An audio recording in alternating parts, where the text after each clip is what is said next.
So welcome back, everyone.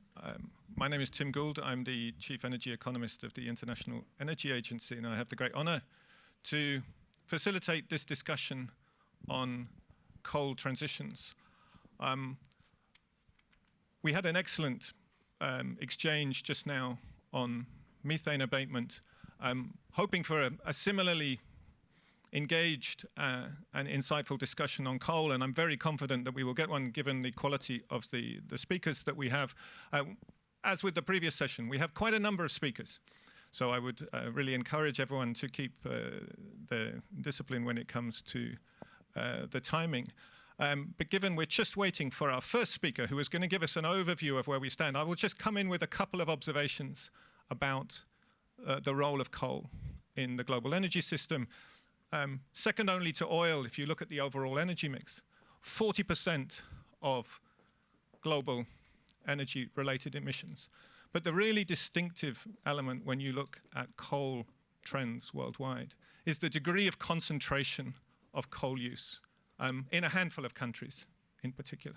So one of the striking numbers that you can bring into the picture in that respect is that 1/3 of all global coal use is not just in a single country, it's in a single sector within a single country.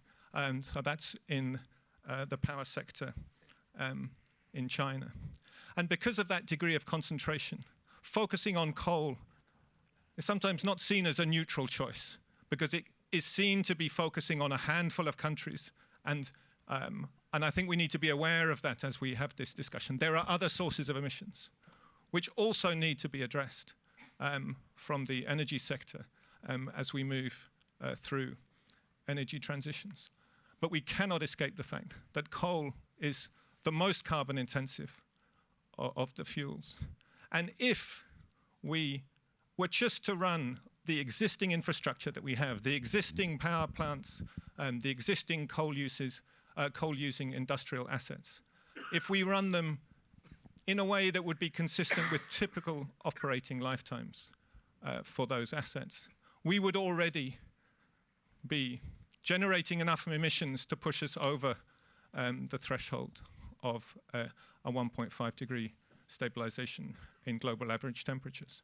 So these are very important issues that we face here. And I think it's another of those areas, as with methane, where we probably haven't made the progress that some people would have hoped and anticipated 10 years ago with the conclusion of the Paris Agreement. So this is a wonderful opportunity with some great interventions and speakers to think about what we've learned over the last 10 years and what sort of approaches can really bring dividends for the planet, but also for development, for energy security, for other social and development goals as we move ahead. Now, I'm continuing to speak, and I see that our next speaker is still not with us, so perhaps we will move ahead directly to some country perspectives on supporting coal transitions, and it's a great pleasure to welcome Eleanor Croix, the Minister Delegate for the Francophonie and International Partnerships from France. Madam, the floor is yours. Thank you. Thank you. Oh, okay. Sorry, can you hear me now? Yeah. Thank you very much, Tim, and thank you all for being here this morning and for accepting to have this very interesting and important conversation and to tackle upon a topic that, as you rightly said, Tim, a minute ago, is very political, and the fact that we're discussing this particular source of energy is in it by itself already a political choice.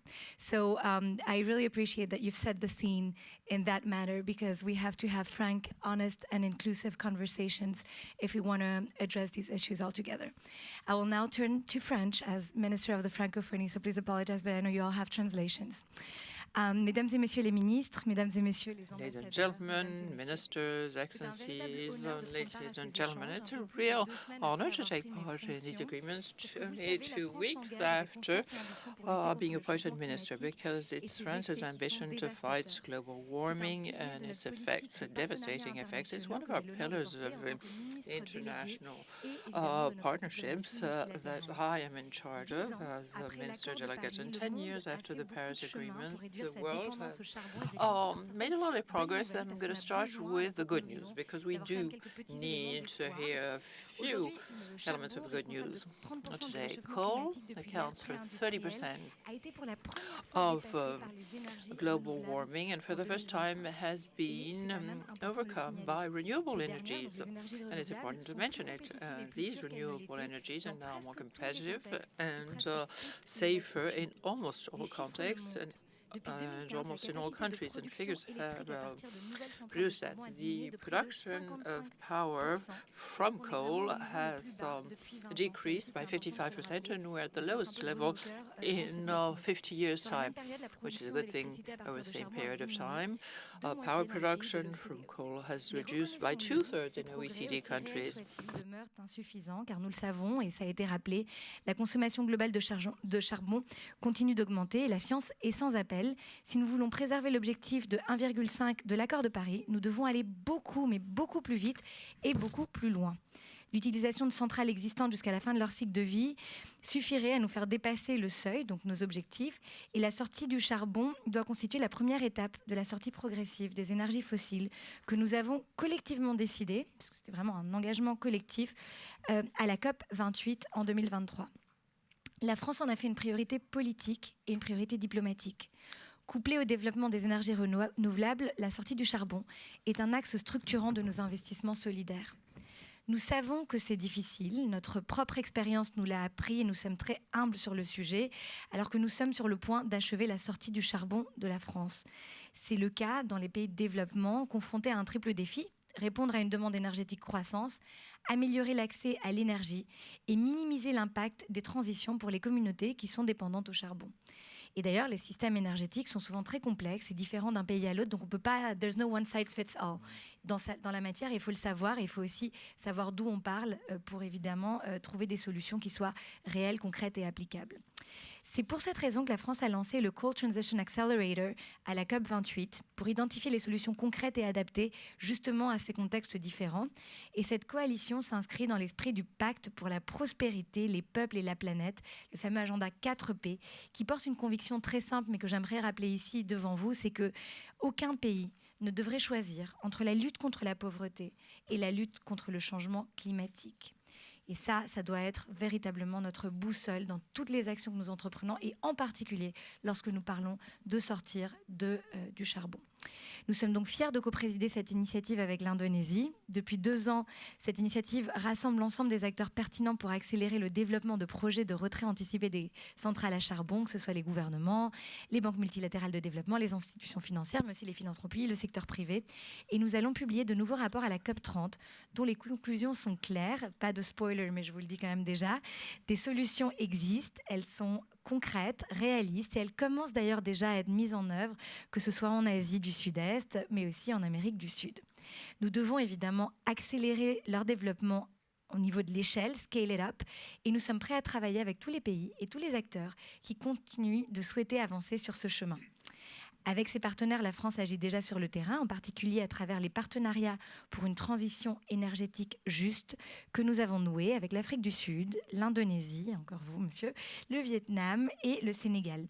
La France est engagée à hauteur de 2,5 milliards d'euros, et notre soutien, aux côtés de celui qui est apporté par d'autres bailleurs, produit déjà des résultats concrets. Je vais vous donner que certains exemples. Au Sénégal et au Vietnam, des projets de centrales solaires et hydroélectriques seront par exemple en marche très prochainement afin de contribuer aux objectifs de développement des renouvelables définis dans les cadres de justement ces coopérations.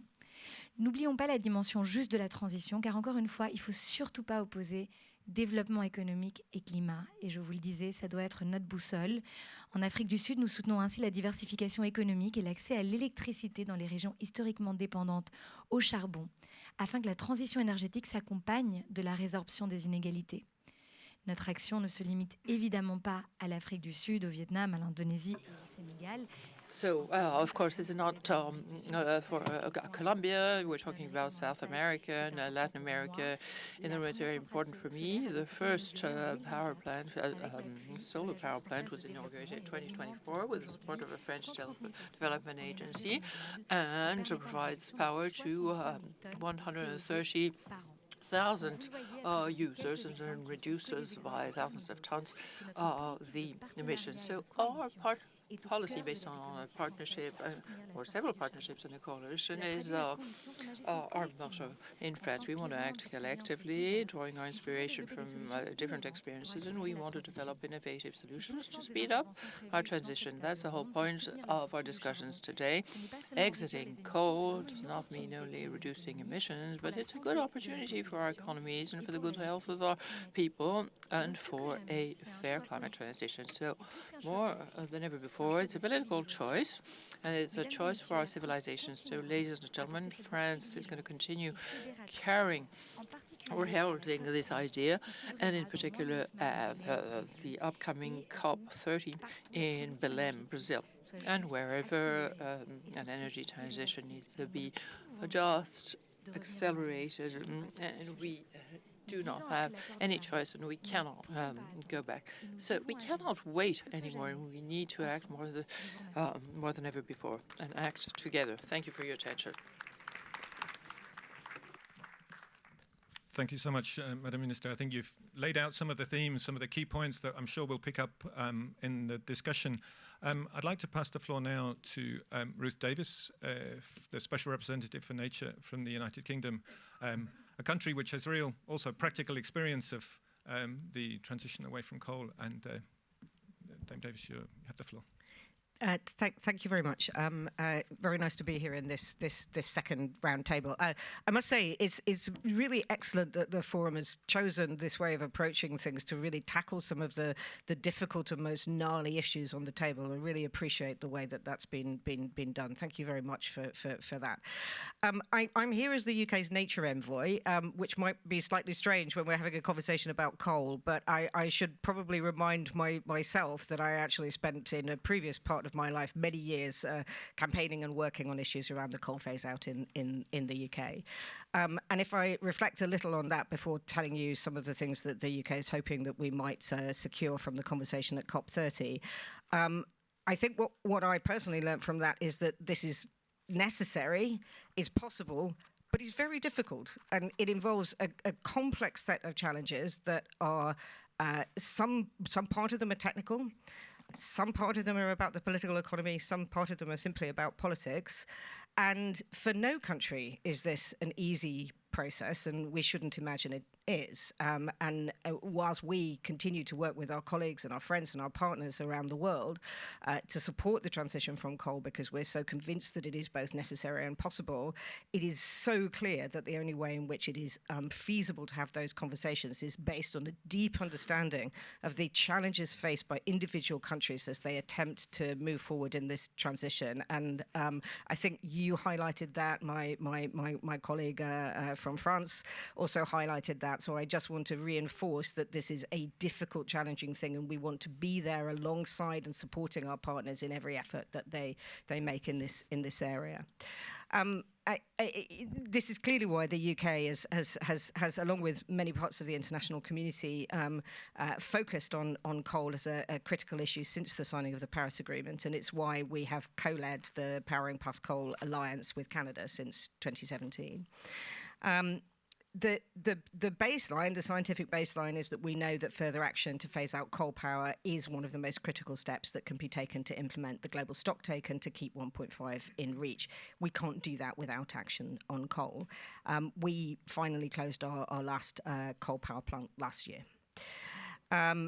It's also true that since 2015, the global pipeline of new coal power plants has significantly reduced. So I think we shouldn't look around ourselves in despair. There has been a really concerted effort, and that does mark a major step forward in the transition away from coal. As colleagues have said, it is also the case that renewables now generate energy at historically low costs. So the alternatives are there. They're becoming more viable at a technical and economic level, with every year that goes past, and indeed some cases in every month that goes past. And over 3/4 of coal power plants in the OECD now have a Paris-aligned phase-out date. Nonetheless, we know that emissions from coal power to continue to rise. And I think that challenges all of us in the international community to know that we have to continue to offer further support to developing countries in the process of phasing out coal, and that we need to do that in a way that means that we are there for the long term in understanding the challenges that we've talked about. The Powering Past Coal Alliance has welcomed 17 new members since COP28, alongside over 25 countries that are committed to no new coal in the same period. And this is really leading to efforts to overcome the coal transition obstacles, which are so kind of a vital part of the conversation we're having today. We're excited that the Powering Past Coal Alliance response to the call for action from the COP30 presidency could include action from a wider range of partners and countries, and we hope will include launching a solutions bank to bring together the kind of best practice that we've been talking about around the world, with an action plan at COP that will specifically aim to bring together advanced and emerging economies so that we can learn from each other's experience and build that very strong sense of inclusion and solidarity, which is essential to be able to drive this forward. This we're doing alongside the very important work of France and Indonesia in the co-chaired Coal Transition Commission, and we very much look forward to continuing our work with both of those countries as we go forward. We think we are really beginning to build a very strong ecosystem for collaboration that can accelerate clean energy transitions and will enhance security across the world. But it is a reminder that we are in a situation where we have to be able to find solutions for the transition from coal that are part of a sustainable development plan that works for people rather than seen as being in opposition to it. And we will continue to make every effort for that to be the heart of the story that we work on and tell with others. Many thanks.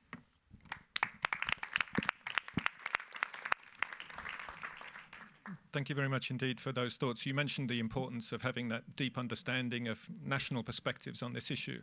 And that's why we're particularly grateful to Dida Gadera, from the Senior Advisor for Connectivity and Service Sector from Indonesia, to give us some of that perspective. How do you see coal transitions alongside other very important policy priorities and perspectives from Indonesia?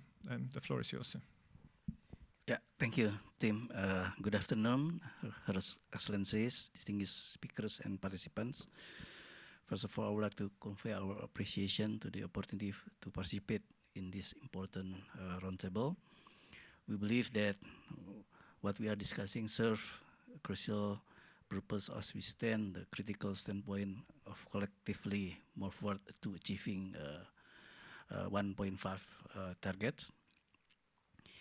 It is true that Indonesia remains amongst the countries with a significant share of coal production and consumption, and we acknowledge the impact of continued use of coal on climate change.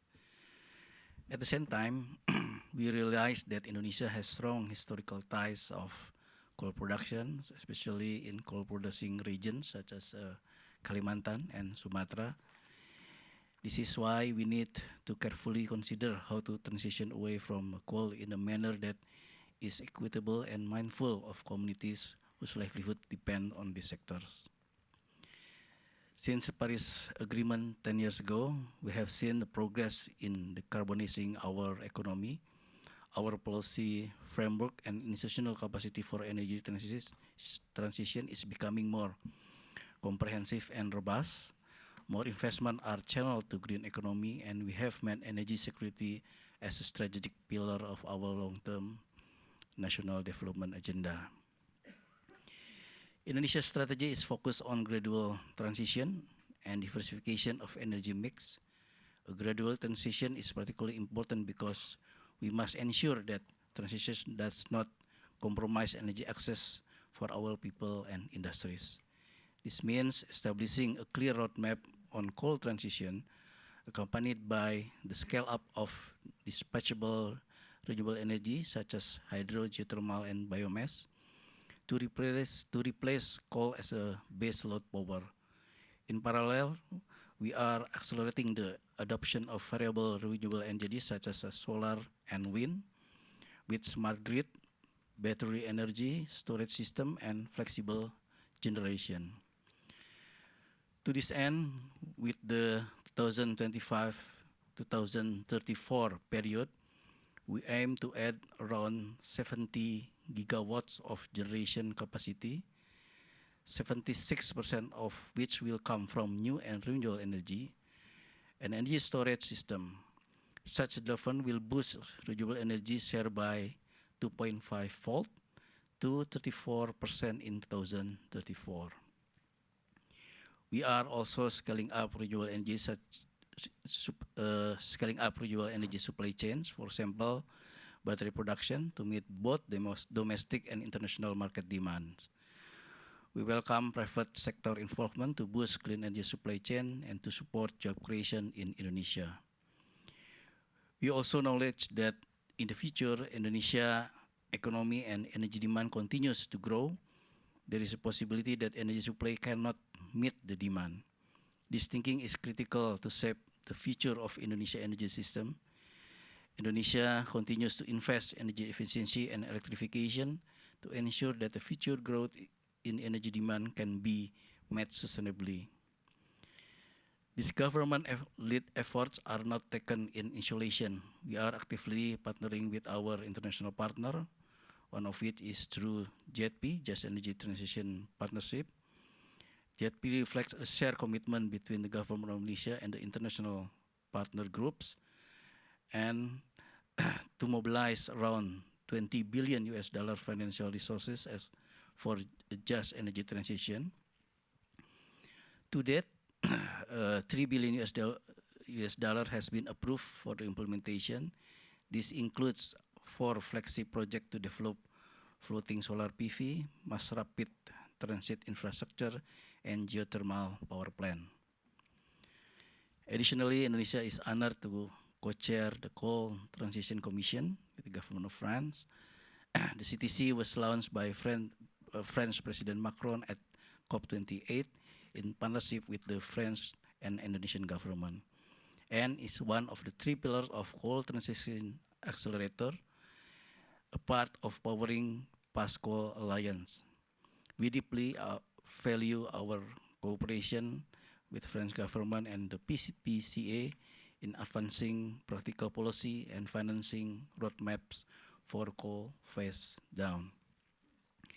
The PPCA and the CTC has published multiple reports over the past 5 years, and later this year during COP30, we will jointly launch 2 new reports on introducing a phased solution on coal phase down through coal flex and pipeline development and categorization of coal assets.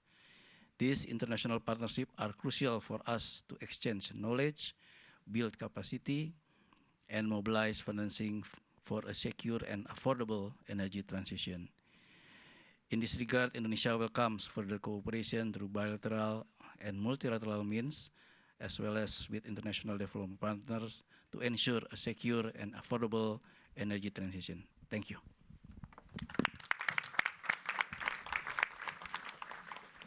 Thank you very much, Mr. Gede.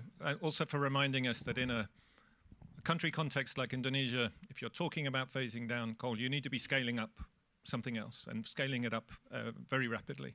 And I think that's something that we will certainly return to. We're going to circle back now to a sense of where we are 10 years on from the Paris Agreement. I'm going to turn to Hefe Schuking, who's the Executive Director of Urgewald, to talk us through some aspects of the landscape for coal transitions today.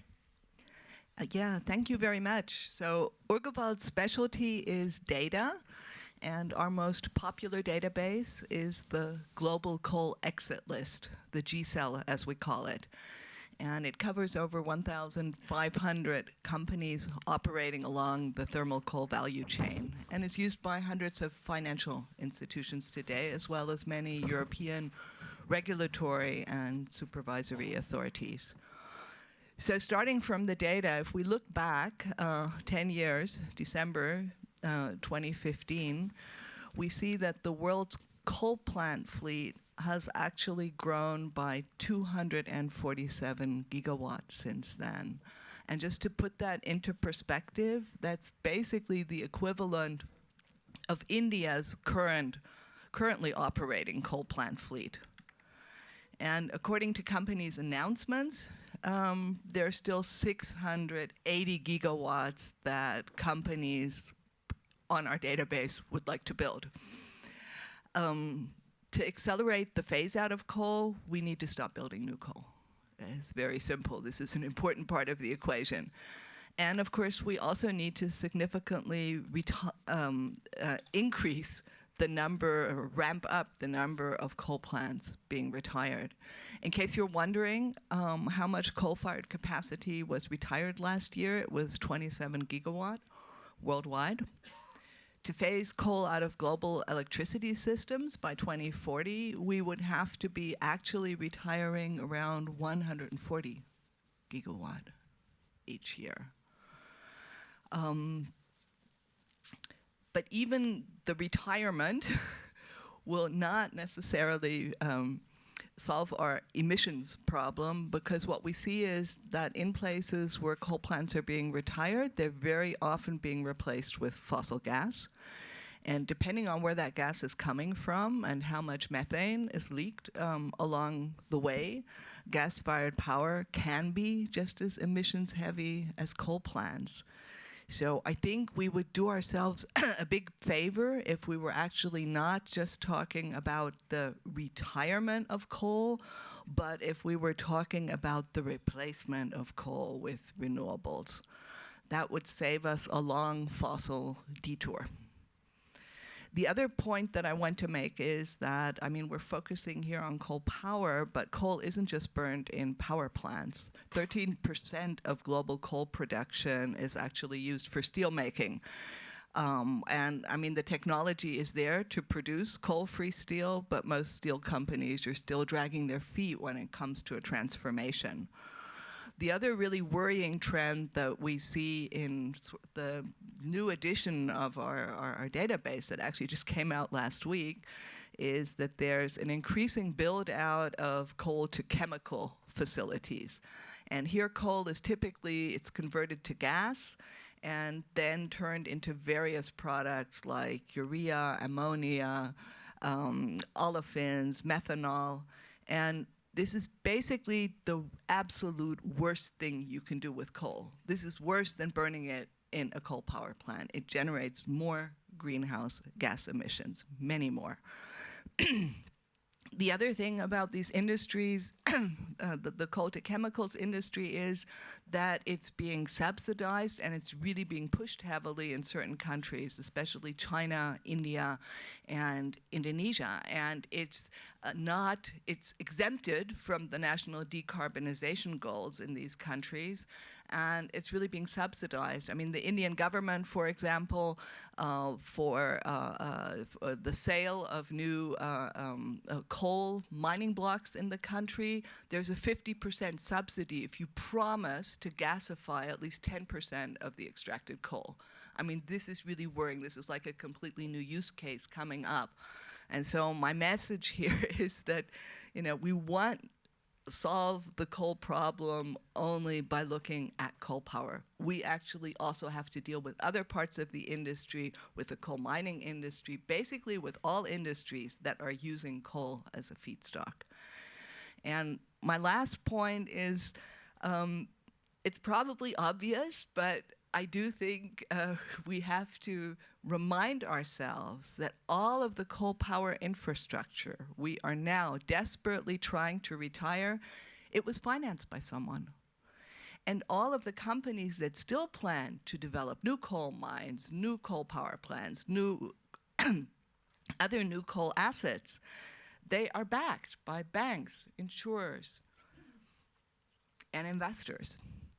And if I think about what really, I mean, there was a lot of reporting on the breakdown of the net zero of most, not all, the net zero alliances in the financial sector. The net zero banking alliance especially. And if I think about it, the reason that these alliances broke down, this was not just because of the advent of the Trump administration in the US. This was also because there are two camps in the finance industry. On the one side, you have financial institutions that seriously understand that continued investment in coal is undermining their entire portfolio and is really destroying our long-term chances for a stable economy, a stable financial system, a stable life on this planet. On the other side, you have financial institutions, just to name some, Bank of America, for example, or Deutsche Bank, that have increased their financing for the coal industry by over 80% since the Glasgow COP. These are two camps. And the question I want to sort of pose for people from the finance industry who might be here is, if you're a financial institutions, and many exist that are now, they've made commitments not to finance companies developing new coal plants. They've made commitments to phase coal out of their portfolio by 2030 and 2040, depending on OECD countries and rest of world. They've made commitments to, they're maybe already excluding, you have many asset owners who are excluding investments in the coal industry.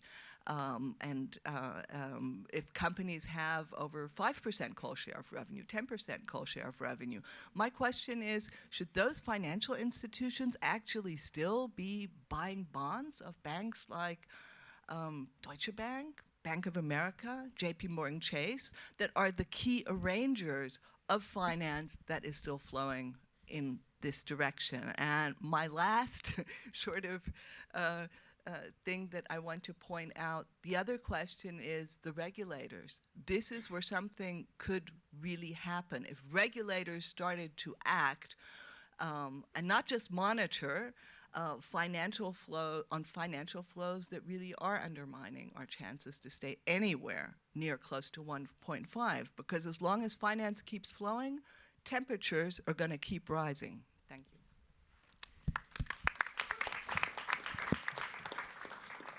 Thank you very much, Heffer, also for reminding us that there's, that 30% which doesn't go into power industry. We need to be thinking about a different set of technologies where we still need innovation to get some cost-competitive alternatives to coal in some cases.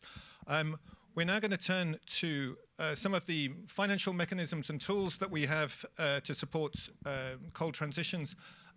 Minister already mentioned the Accelerating Coal Transition Program. We'll come to that in a second. But we also have Mr. Toro Kubo from the Asian Development Bank, which has developed this innovative energy transition mechanism.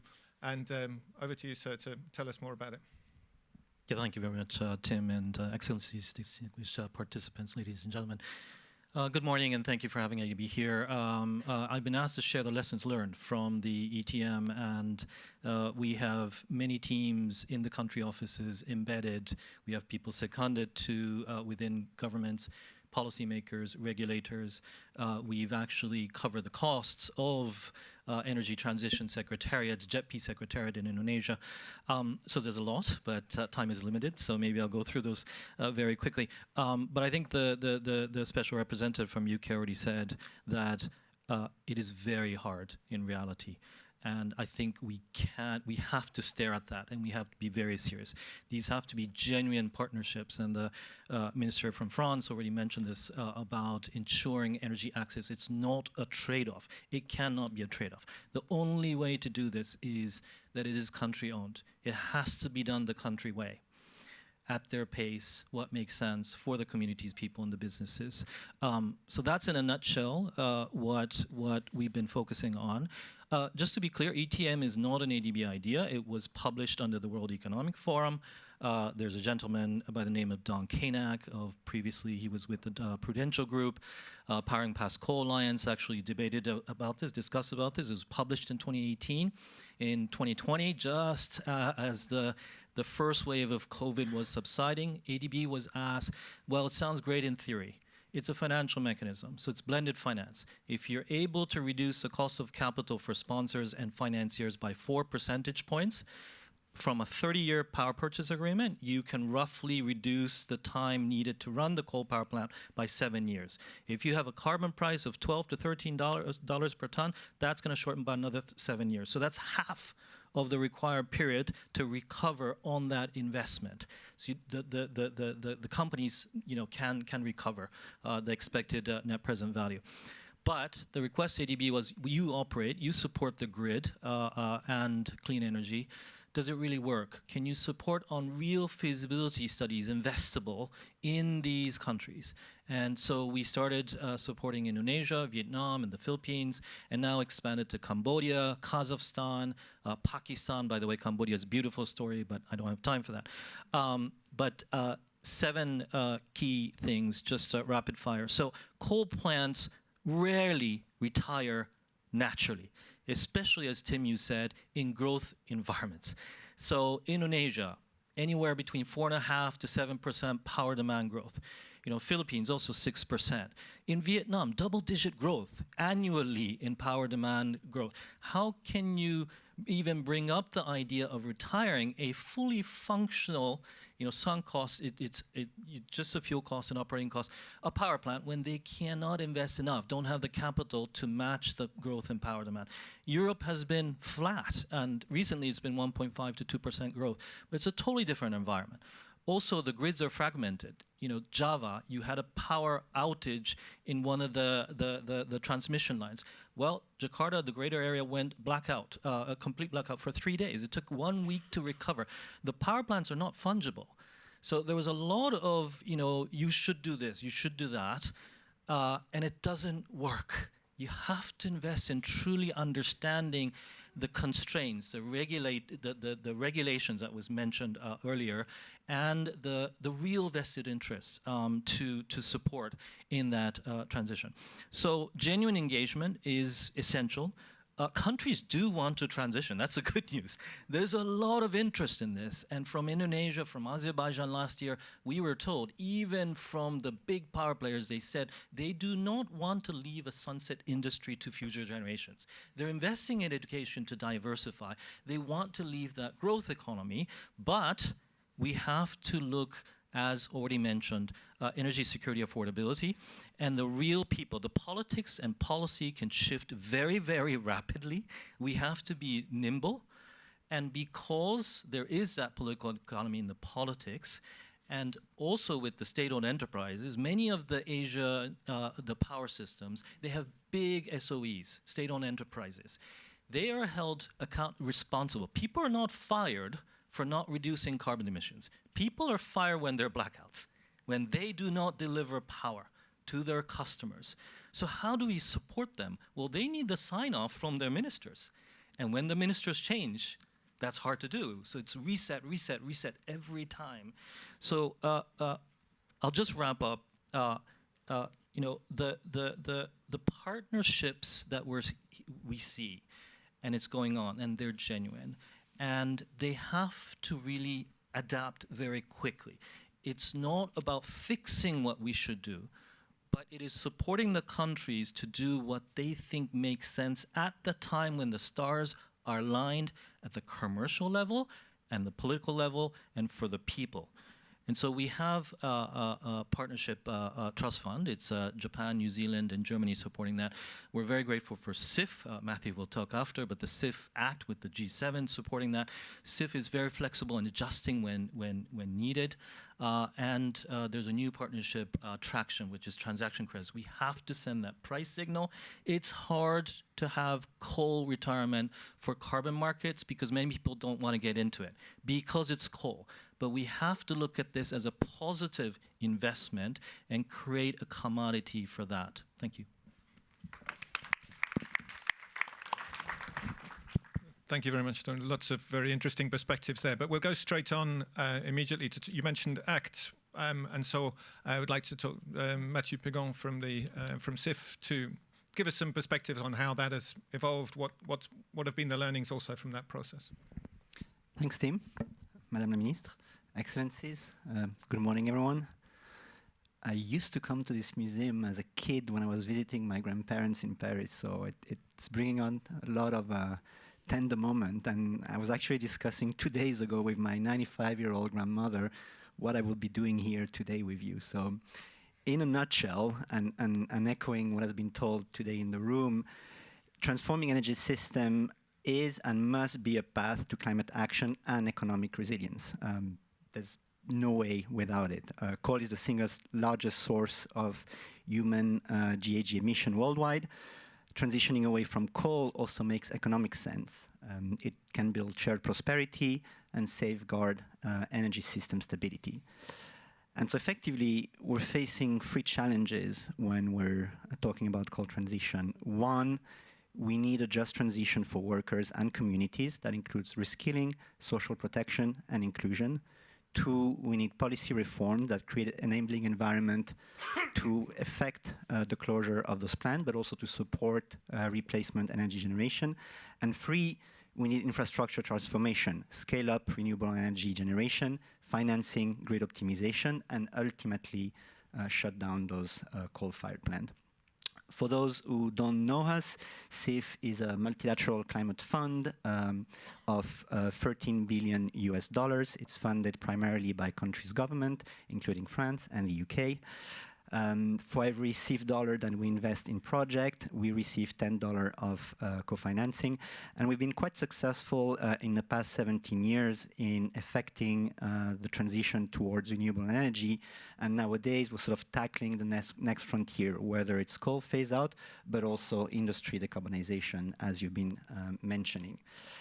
In 2017, with the Inter-American Development Bank, we piloted a very interesting transaction which combined the financing of renewable energy generation and a carbon credit support scheme to shut down 2 power plants. In 2022, those 2 power plants were closed. So it is doable, it is achievable. We mentioned ACT in 2021 at COP26. The SIF launched a $1.6 billion program to support accelerating coal transition. To date, we're supporting 5 countries, the Dominican Republic, Indonesia, North Macedonia, Philippines, and South Africa. We're working on 2 plans with the Asian Development Bank. And we were highly supported in those efforts by PPCA. We're targeting 10 billion of co-financing, over 6 gigawatt of coal capacity retired or repurposed, and reducing 200 million metric tons of GHG emission. And we also included a dedicated people and community pillars to support just transition effort. Now, lessons about those first movers. First and foremost, we need to front load the social inclusion, reskilling, and job component. It's been mentioned that it's an extremely challenging political economy to effect those changes. And if you don't start with what ultimately is also important for people on a day-to-day basis, it makes it very difficult for government to push that agenda. And tied to that, there is a need for some sort of central coordination body within the government that we work with in order to align different ministries' perspective and ultimately take decisions which sometimes have to be difficult decisions. Ensuring energy security is paramount.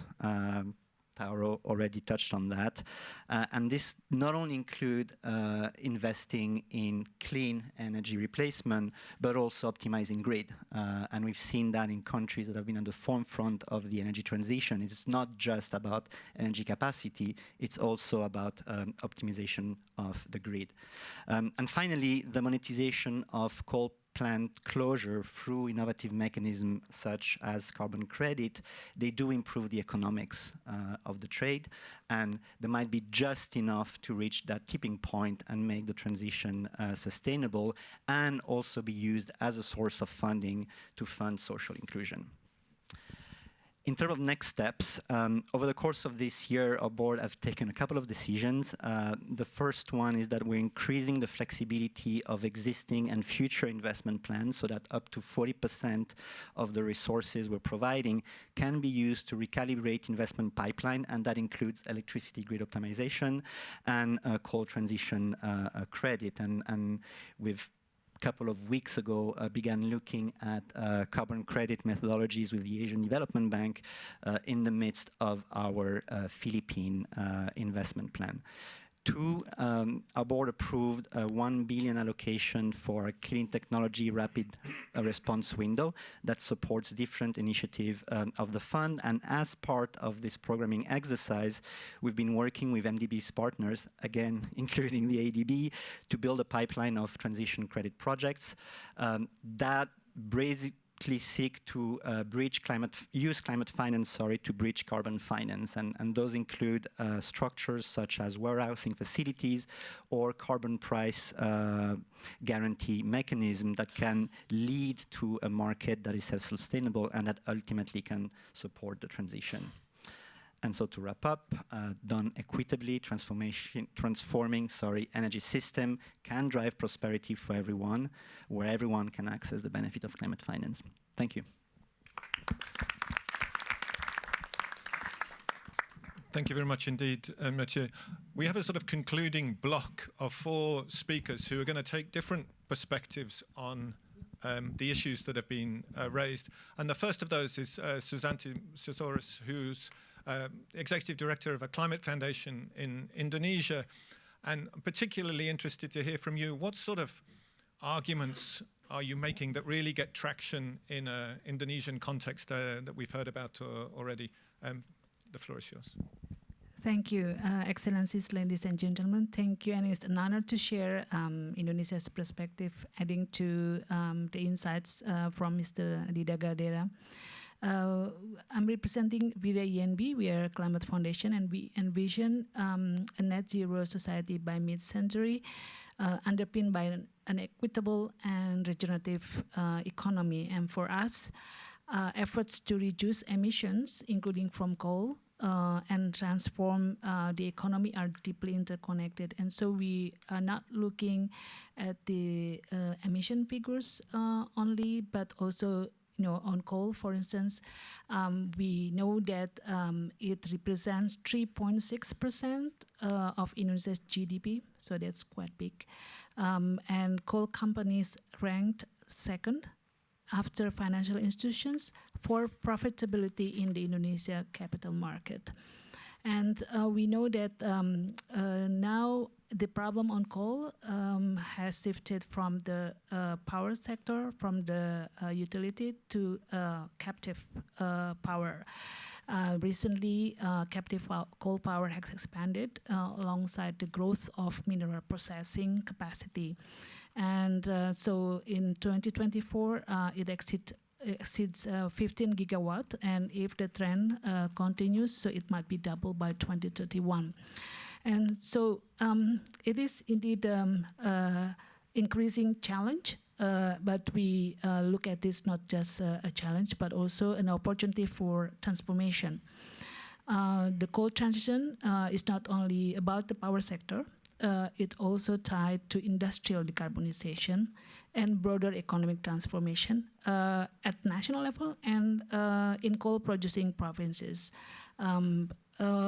So our role is to support the country, prepare early for the inevitable decline of coal, and to ensure the transition is just, orderly, and forward-looking. So we support partners who work. I think it corresponds to what Hefe said. Given the support of financial institutions is still strong. So we support partners who work with financial institutions, credit rating agencies, and investors to strengthen understanding of coal transition risks and to integrate those risks into investment and lending decisions.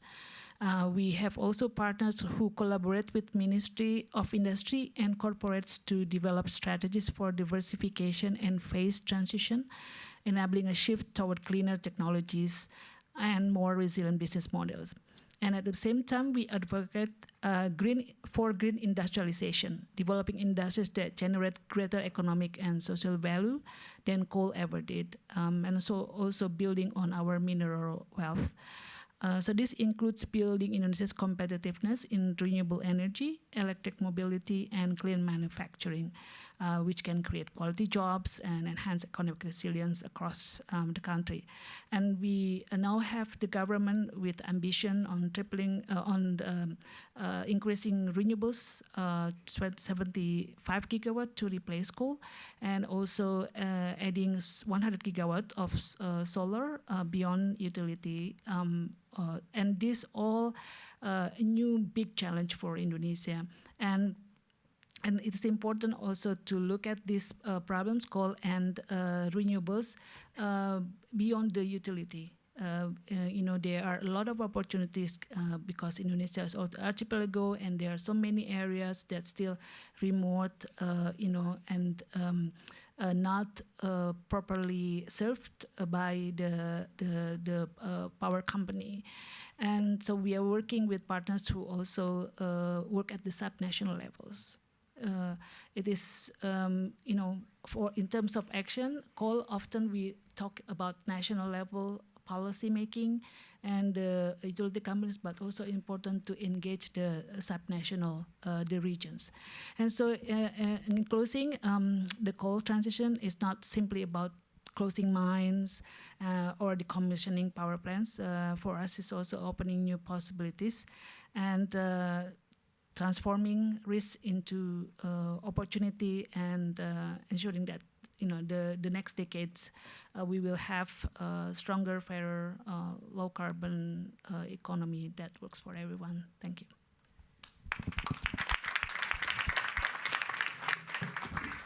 Thank you so much, Susanti. Very interesting. You highlighted the issue of captive power plants. It reinforces the point that we need to be thinking about multiple different approaches to this. Indeed, that raises the question about what sort of product standards we'll have in place for nickel worldwide. Is there going to be some sort of premium associated with producing lower emissions product in that area as well?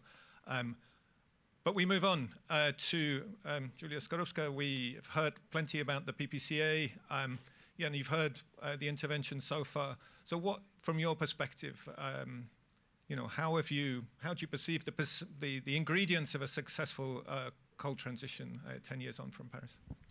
Yeah, sure. So we've already heard a lot about how accelerating the transition is vital for the climate, vital for sustainable development, but also incredibly hard. It involves rewiring kind of substantial sectors of the economy and society. And I think it was really great as well to hear from Mr. Kubo about the kind of additional challenges in emerging economies. So it's really hard in a country like mine, the UK, but in emerging economies, they're facing not only very fast-growing demand for energy, but also often rather young coal power plants with quite a lot of outstanding value, and often kind of very concentrated communities who are reliant on coal for income. So we were talking to the Kazakhstan government recently about some of their coal towns, where basically the whole town is built around coal. So partnership is really important to tackle these deep challenges. If we're going to really unpick and then rebuild a better system at speed, we need to be bringing together governments, communities, finance, business to do it together. And that's what the PPCA is all about. Through our work supporting the Coal Transition Commission, through all of our work, we look to bring together the people who are really delivering coal transitions, the people who you might say were at the coalface of delivering the transition, to roll up their sleeves and find practical solutions. And you've heard that we're going to be launching an action plan at COP30, drawing on some of these insights. I think it's not going to be too much of a spoiler to tell you some of the key headlines. I'm sure that they are kind of well known and they've been coming out through our work for years. So the first key insight is that governments and societies need to be enabled to build plans that will work for them in their context to deliver a transition. So we've already heard that no one size fits all. The things that worked in the UK, which is a fairly deregulated market, may well not work in some of the more regulated markets. But on the other hand, a plan is really crucial. It's having a plan and a sense of direction that gives the certainty to communities, to investors, to business, to mobilize. The second key insight is that investment in the transition is really important. So again, we've heard already today that responsibly retiring or repurposing a coal power plant has real costs. And totally agree with Heffer that we should be working hard to stop banks from investing in building out new coal. But I think at the same time, we also need to be working to really encourage people to invest in the transition and building a system which allows responsible actors, rather than to divest, to drive positive change. And then the third key insight, again, that we've heard already today, is that we really need to be coming together to build a pipeline of coal to clean projects. So not just getting rid of coal projects, but replacing coal with renewables and clean energy sources. So, again, we heard from Heifer today that we're not on track. We need to speed up 4 times to get on track for a 1.5 aligned pathway of retirements. We've heard as well that some of the models, so it's great to hear about the work that CIF has done in Latin America to build models for how we do this in ways which benefit communities and which kind of accelerate retirement. So one of our big focuses will be how can we work together to start to scale up some of these models where solutions exist, but also to find solutions in the places where we don't quite have them yet. So to conclude, I think that we all know that it's really challenging to deliver this transition, that there will be real benefits from doing it, that the solutions are starting to emerge. And I think the key message from me is we see around the table here, through the members of the PPCA and through other initiatives, there is a team which is mobilized, a team with a real depth of experience and expertise that really wants to work together to drive action in this space.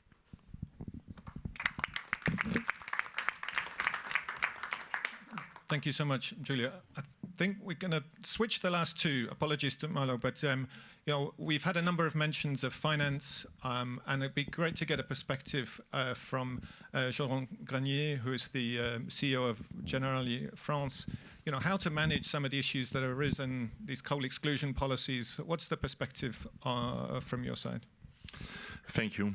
First of all, I would like to express my gratitude to the Paris Peace Forum for gathering such a distinguished group of experts and leaders, and notably to Madame la Ministre for our insightful view. And thank you, Tim, for your question. I think that as one of the leading insurance company in Europe, Generali is, by the way, witnessing already the impacts of climate change on our customers and our economies. Each year we have more extreme weather events increasing in severity and frequency, with the storms, flooding, not to talk about big fires that no doubt we'll see more and more in Europe, as we saw the last summer in California, for instance. And if we want to keep economies strong and our world insurable, definitely we must decarbonize our economies and adapt our societies. As far as Generali is concerned, I would like to say that we have got some recognition from the NGO Insure Our Future, for instance, with the first position in 2024 for our underwriting activities and the second position for our investment activities. And by the way, we have been granted a AAA ESG rating by the MSCI analysis. So, that's why I would like just to say that as an insurance and finance company, for us, mitigation and adaptation to climate change are the 2 fundamental pillars of our global strategy. Then our ambition is absolutely clear: net zero greenhouse gas emission by 2050. And to achieve this, we act on 2 fronts. Reducing emissions, so 30% in our insurance activity and 60% in investment and operation by 2030 already. And at the same time, investing boldly in companies and industries that are developing climate solutions. So 12 billion of investment is in our plan. Also, I want to mention, because it's not a small thing, we have also created here in France the Generali Climate Lab, which is a hub of experts gathering, a multidisciplinary team of hydrologists, geographers, actuaries, social scientists, data scientists, in order to develop models, in order to understand how prevention can be built and how to raise awareness of our customers and stakeholders in this challenge. More specifically, because it's the core of the debate regarding coal, our stance is unequivocal. It is strong phasing out. For insurance, our exposure today is already minimal, less than 0.1% of our P&C portfolio, and as a consequence, it is, our decision to fully phase out coal by 2030 in OECD countries and 2038 globally. And as far as investment is concerned, our exposure will be below 0.5% of our direct investment at the end of 2025 this year, and we took the decision not to finance any new coal projects and complete exits by 2030 in OECD countries. Companies expanding coal capacities are definitely excluded from our scope. Of course, we need to be pragmatic because we know transition also takes time for existing global energy companies. That's why when it's possible, we prioritize shareholder engagement with global energy companies that still have some coal activity for less than 20%, but have a SBTI approved decarbonization plan, and I think it is the good example of what we should do. And I would like to say here that at the end of the day, coalitions is one of the themes of the debate matter.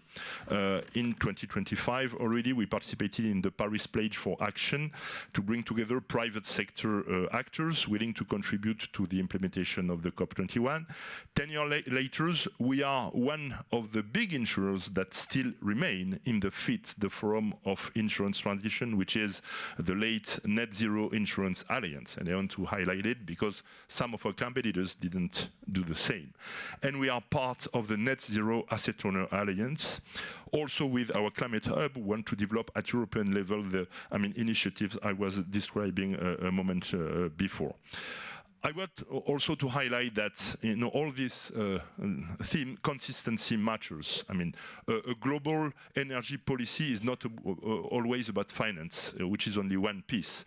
And I cannot forget that here in France, due to political decision and the closure of Fessenheim nuclear plant, we have been obliged for shortage in energy supply to reopen the Centrale de Saint-Avold, the coal plant, a couple of years ago, which is definitely a pity.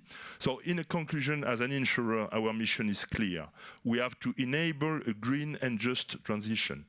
Generally, we'll remain consistent with our commitment, and my role personally is to make sure that we deliver on our promises.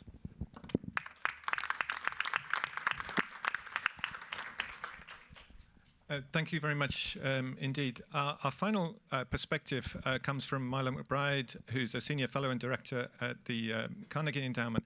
And he's going to touch upon, I think, some issues around a word that we've heard a little bit on repurposing, but also how can we reuse some of the infrastructure, some of the sites that are currently used by coal plants for other uses. So Milo, over to you.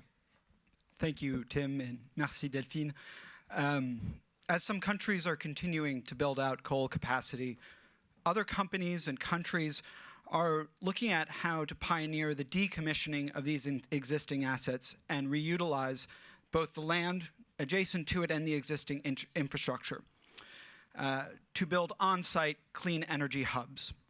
While this repurposing tactic is no silver bullet to wrangle the multidimensional social, economic, and political challenges of coal retirement, it could offer a pathway to ease the economics of early retirement by turning this infrastructure into sources of new low-carbon revenue. The Carnegie Endowment's Carbon to Clean Tracker illustrates exactly where and how these activities are taking place. This is a database we've been assembling for the past years, and we have nearly 170 projects across the world at various stages of development and deploying a myriad of different clean energy solutions. While the trend, as everyone would expect, is primarily concentrated in the OECD, with the UK, US, EU, Australia, and Chile as notable contributors, we're also monitoring the first-of-a-kind projects of this sort in the global south, whether and emerging and developing markets. China, South Africa, for example, showing that these retired coal plants are primarily being used as sites for grid firming. That's one of the deductions of the analysis. This includes deploying battery storage, including a significant amount of long-duration, novel long-duration storage technologies, as well as incorporating synchronous condensers that simulate the grid stabilizing inertia of the turbine from the coal plant that is no more. Renewables, namely solar, come out as co-located in these sites, and we also see the interconnection of that coal plant being utilized for large-scale power development. In some instances, say for a shoreline coal plant, that interconnection point is being used to hook in offshore wind. We are also monitoring what we deem these so-called dead-end solutions that do not inherently abate emissions or fuel import vulnerabilities. This is in the case of biomass, but also particularly the issue of hydrogen fuels and derivatives.